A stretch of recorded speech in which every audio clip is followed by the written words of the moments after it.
He said he didn't want to post me on Instagram because private relationships last longer. I thought it was romantic.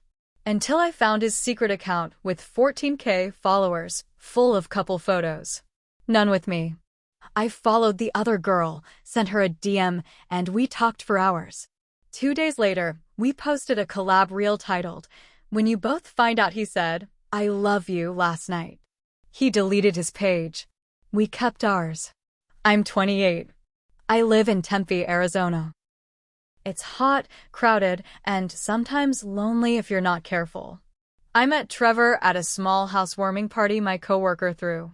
He was the friend of a friend kind of guy, the one that walks in late, all casual, with a six-pack of beer and a smile that looks like he's hiding some joke he'll never tell. We talked that night for 2 hours straight. I still remember how I couldn't stop laughing. He made me feel like I was the only person in the room. He asked for my number at the end of the night, said he wasn't big on social media, said he preferred real connections. I liked that. I thought it meant he was serious. Our relationship started fast, but felt easy. He was always thoughtful. Flowers on random Wednesdays. Morning texts that made me blush. Slow, late-night drives just to get milkshakes. He told me early on he didn't post much on Instagram and didn't like putting personal stuff out there. I didn't mind at first. I liked that he kept things simple. About 6 months in, I started noticing small things. We'd take cute photos together at restaurants, parks, concerts, but he'd never post any. Sometimes I'd tag him in something, and he wouldn't even react to it. No like. No comment.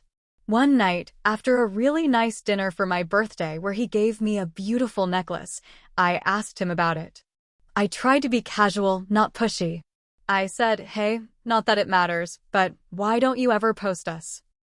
He smiled, squeezed my hand, and said, "Private relationships last longer, babe. The best parts of life are the ones you don't have to prove to anybody." God, he said it so easily. Like he believed it. Like he was protecting us. I felt special. Like we were this little secret against the world. I even defended him when my friends raised their eyebrows. I'd say, he's just private. It's not like he's hiding me. I was so wrong. It was about a month ago when the truth fell into my lap like a goddamn anvil. I was at my best friend Jess's apartment. We were hanging out, drinking wine, half watching a rerun of The Office while scrolling on our phones. Jess gasped and held her phone out to me. She said, "Isn't this Trevor?" It was. Same warm smile. Same messy hair. Same truck he always drove. But it wasn't his normal account. This was a different Instagram handle. A slick, polished account. 14,000 followers. Full of real estate tips, gym selfies, pictures of beers at fancy breweries. And a lot of pictures of him. With another woman. Not just one picture. Dozens. Couple photos. Matching outfits. Her sitting on his lap. Him kissing her forehead. Cute, cozy captions like "Weekend with my love" and "Every day is better with you by my side." It felt like the world tilted sideways. Like the floor under me wasn't real anymore. Jess's face said it all. She didn't even have to say anything. I stared at those pictures for a long time. Scrolling and scrolling, my hands shaking so bad I had to put the wine glass down. In one of the most recent posts, from just a few days earlier, they were on a trip to Sedona, standing in front of the Red Rocks, arms around each other. He was kissing the side of her head. We were supposed to be together that weekend. He told me he was busy with a family thing. I don't even know how long I sat there before I snapped out of it. I made Jess send me the profile link. I went home and sat on my bed, my heart pounding out of my chest. I looked at his page until my eyes blurred. That's when I did something I never thought I'd do. I followed her. Then I sent a message. Short. Direct. "Hey. I think we need to talk. It's about Trevor." I didn't expect her to answer. I thought maybe she'd ignore it, or block me, or think I was crazy. But she replied within 5 minutes. Oh my God. What about him? Her name was Melanie. She was beautiful. smart, kind, way too good for the hellstorm that was about to hit her. I told her everything. That I had been dating Trevor for a year and a half. That he said he loved me. That he told me just 2 nights ago that he wanted to move in together. Melanie responded with silence for a long time. Then she sent me a screenshot. A text from Trevor from that morning. I love you so much. I don't know what I did to deserve you. I swear I could hear my own heart cracking. We kept talking for hours, piecing everything together, comparing dates, photos, conversations, lining up lies like a row of broken teeth. He had been juggling us both for at least a year, maybe longer, telling her he was working late when he was with me, telling me he was busy with clients when he was on trips with her. He wasn't private. He wasn't trying to protect anything. He was hiding me. I didn't sleep that night. Neither did Melanie. By morning, we had a plan. We didn't want to just send him angry texts. We didn't want to scream into the void. We wanted him to feel it. Melanie came up with the idea first. A collab Instagram reel. Something simple but powerful. We agreed. No yelling. No cursing. No messy drama that would make us look bad. We would be calm. We would be united. We would make him watch his perfect little world burn down, and he would know it was because we worked together. We met 2 days later at a coffee shop in downtown Tempe. It was hot outside, but when Melanie walked in, she looked cool as hell. White tank top, ripped jeans, a baseball cap pulled low. She was carrying a bag full of printed screenshots and notes. I stood up. We hugged without thinking. It was weird, hugging someone who should have been my enemy. But she wasn't. She was a victim, just like me. We ordered coffees, sat down, and planned it all out. We picked one of those cheesy TikTok sounds. The kind that everyone knows, but nobody really listens to until the words hit them hard. It was a simple piano riff. Then we filmed it. It was just the 2 of us, side by side, sitting at a little metal table. No smiles. No tears. Just straight faces, staring into the camera. The text overlay said, "When you both find out he said, 'I love you' last night." That was it. Short, cold, brutal. We posted it as a collab. She added me. I accepted. We both shared it to our stories, too. The caption? Cheers to healing. #double-life, #exposed, #girl power. And then we waited. At first, it was a slow drip. A few likes. A couple comments. People saying, "OMG, what happened?" or "tag him." Within 3 hours, it was flying. Thousands of views. Hundreds of shares. DM requests flooding in. Some of my old friends messaged me, freaking out. Some of hers did too. A few random people even figured it out and tagged his real estate page in the comments. By the next morning, the reel had over 75,000 views. Trevor's secret Instagram? Gone. Deleted. His business page? Silent. No new posts. Comments turned off. But that wasn't even the best part. Later that night, I got a text from him. "No, sorry, no, I screwed up. Just, WTF did you do?" I didn't answer. Neither did Melanie. We didn't owe him anything. Instead, Melanie had a better idea. She found a group on Facebook for Arizona real estate clients, reviews, recommendations, advice. Big group. Over 30,000 members. She made a post. She didn't name him directly. She didn't even mention the reel. She just wrote, "PSA, if you're hiring a real estate agent, make sure they're honest in every part of their life. Some of them live double lives, and it bleeds into how they do business too. Stay safe." It wasn't against the rules. It was vague enough to slide by. But in the comments, people knew. Someone linked the collab reel. Someone else dropped his name. Within hours, his name was everywhere in that group. Clients asking questions. Potential buyers saying they wouldn't work with him. Old coworkers throwing subtle shade.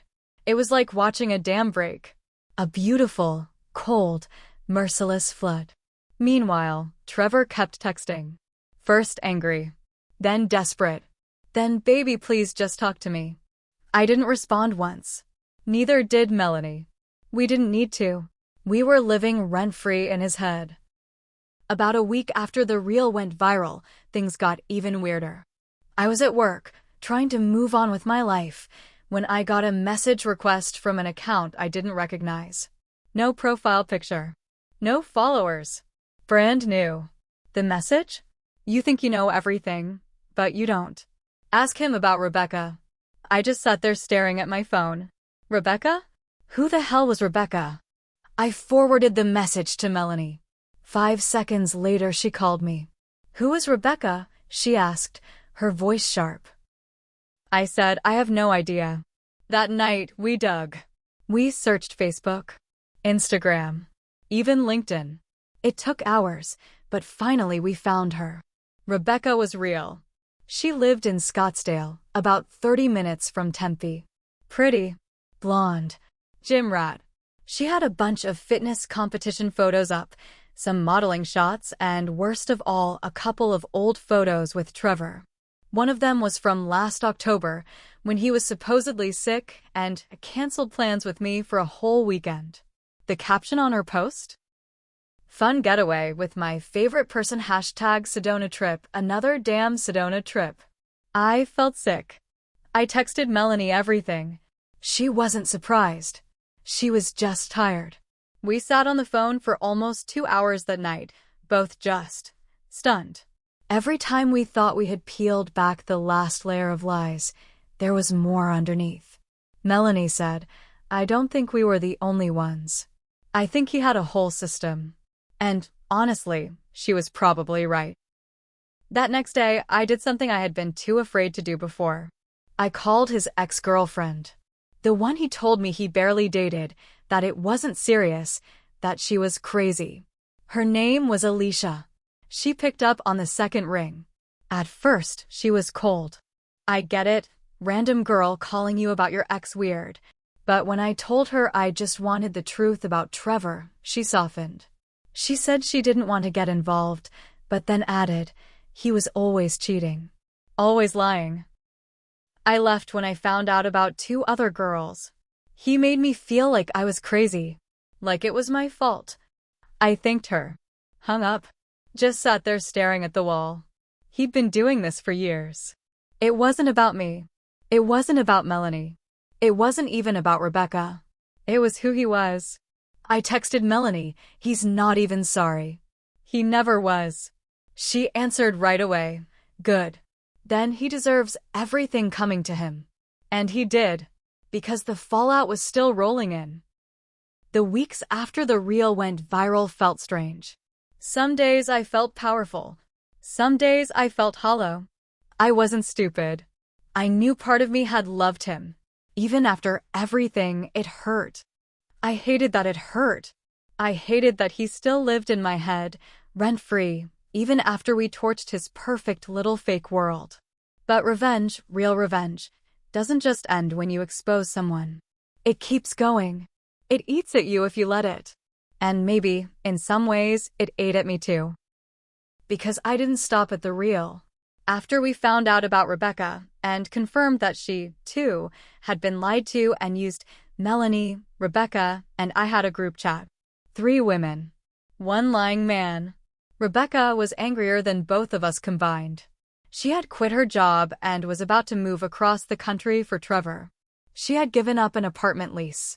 She had even introduced him to her little brother, who had cancer. Trevor had smiled, shaken the kid's hand, and lied right through his teeth. So when Rebecca said, let's ruin him for real, neither Melanie nor I said no. We decided to go bigger. We compiled every piece of proof we had, texts, photos, screenshots of DMs, copies of flirty comments he left under different girls' photos. We put it all together in a clean little PDF file. Then we sent it to his real estate brokerage company, his professional licensing board, his biggest clients, his boss at the agency, his mom, found her Facebook, his sister, found her Instagram. We didn't send angry letters. We didn't write nasty messages.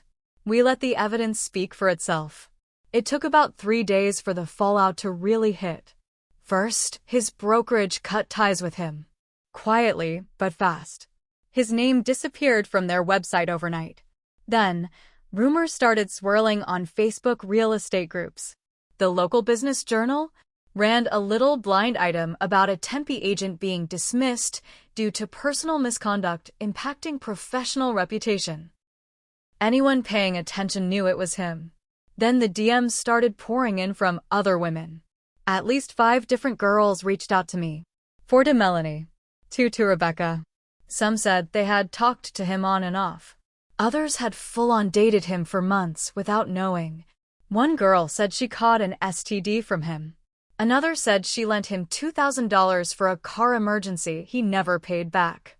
It was a mountain of dirt. We didn't even need to dig anymore. He was buried in it. Trevor tried, of course. He tried hard. I got calls at all hours. Voicemails where he sobbed. Texts where he blamed me. Said I ruined his life. Said I was vindictive and overreacting. He told Melanie he was going to end it all if she didn't answer him. She blocked him. He told Rebecca he was getting a lawyer. She laughed in his face. He even showed up at my apartment once, banging on the door, screaming that I owed him a conversation. I didn't open the door. I called the cops. They showed up. He was gone before they arrived, but the scare was enough for me to finally file for a restraining order. I didn't want him near me ever again. I made a mistake too.